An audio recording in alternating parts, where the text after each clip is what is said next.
Jesus comes, he takes the form of a human being, he becomes one of us, and he speaks to us as one of us, knowing that we are able to hear and respond as humans do, which is that the response humans can give is based on the variety that we have. That's all that we can be asked, right?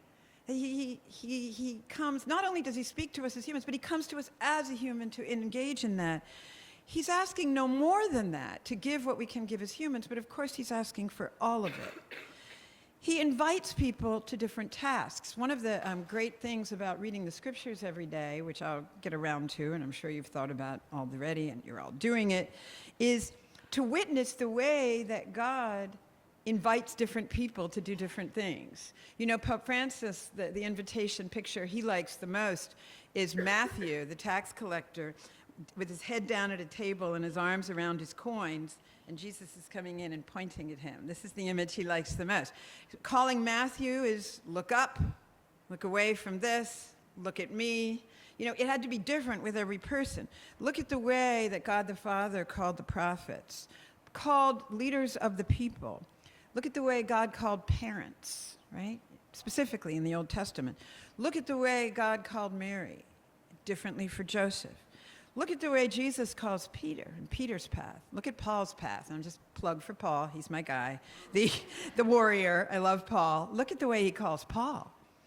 Look at what he asks John to do. Look at how he speaks to Mary and Martha. Look at the way he addresses Zacchaeus. Look at the way he engages the Samaritan woman. Different calls for different people in different circumstances. We have seen it. And we are more or less like one or more of those people. And we can see and we can take direction from, perhaps if we're similar to them, how God might be addressing us. You know, these models of his call in the Old Testament and New. So if you even believe these basic elements of the Christian proposal, you know that there is an invitation and that it is specifically addressed to you, so it's quite important you address it. And then even as, again, no matter how young you are, you believe your own eyes and mind and experience, you have already seen situations in the world where people who have answered their particular call have caused things to flourish. And you've seen them do it as individuals, and you've seen them do it in groups. Different gifts exercised in the right time and place. You've seen them make a difference. And that not only should you be looking for the invitation and responding, but you should also be looking for the opportunity to invite other people to make their gifts, right? This is a huge part of the project. I think back now into my increasingly long life, different opportunities that I've had. There was, when I was a mom in the parish, at the parish school with young kids there, and because I was also a law professor, I didn't tend to say, oh, I'll run the Christmas bazaar, or I'll run this. I was the lackey for women who did that. I was like, I want to be your lackey. I'm a very trustworthy lackey, but you can do it much better. And so at one point they put me in charge of a bigger part of the Christmas bazaar than I wanted, which was I sew. And so I was sewing like quilts and Christmas skirts, and I was ripping up old Lily Pulitzer and making these wildly overpriced stockings for the suburban set. Anyway, and there was a woman who I could tell wanted to be involved, but she was very shy. She was not Catholic, her husband was. The kids were being brought to raised this way in the church. She had a very corporate lawyer lifestyle, but I could tell she felt left out. And I addressed her and I said, what is it you like to do? And just like you may not guess how much I love domestic things, because I also like to work and do scholarship, this woman tells me how much she loves cooking and decorating.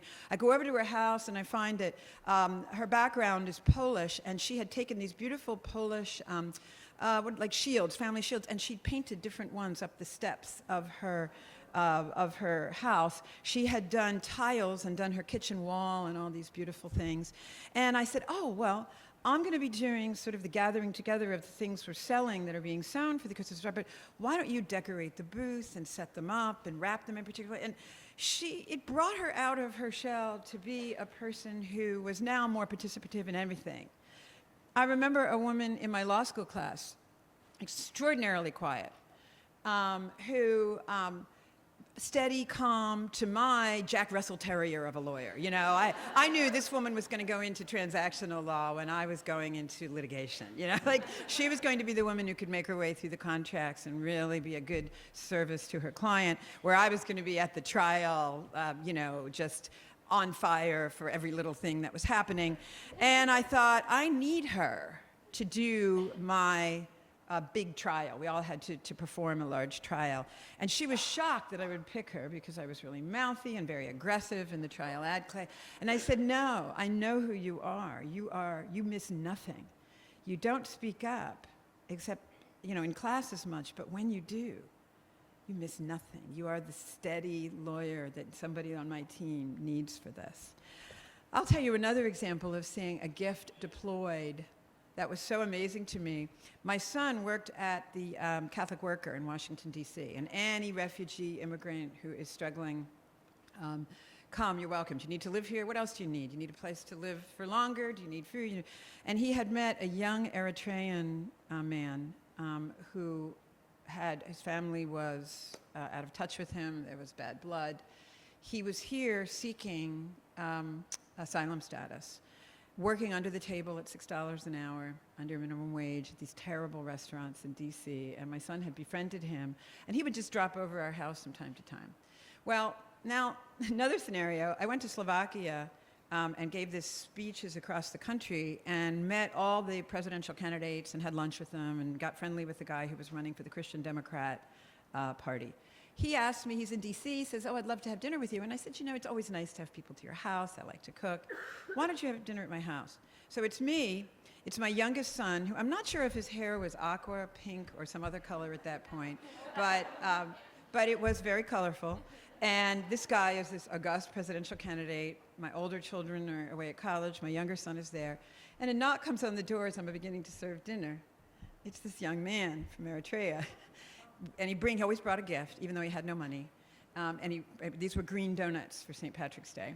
And of course, I invited him in, and he needed a meal. Do you want to eat dinner? So it's me, the Christian Democratic presidential candidate from Slovakia, my 16-year-old son, and I was like, wow, what are we going to talk about? And the presidential candidate, turns out, you know, you don't get to be that position unless you are a person of extraordinary communication abilities and people touching abilities. And he starts by saying to this young man, oh, you know, tell me about your life back in your country. He starts telling him. He turns out the young man is quite a cook. He wants to replicate his mother's peanut soup. And he wants to have a stand of Eritrean food in D.C. He wants to be legal and have a food stand and make his living that way. And he starts talking about his mother and her cooking and how he loves her, but how he's broken with the rest of the family and how he's struggling here, but he's a good cook. And they won't let him get past being a busboy in these restaurants. I mean, I just wanted to cry. And the presidential candidate is then talking about his mother and what a cook she was and what they make. And they end up switching emails and recipes. You've seen it. You just have to take note of it when you see it. It was like a Babette's Feast moment, right? Of seeing everybody bring forth what they had in an unexpected manner.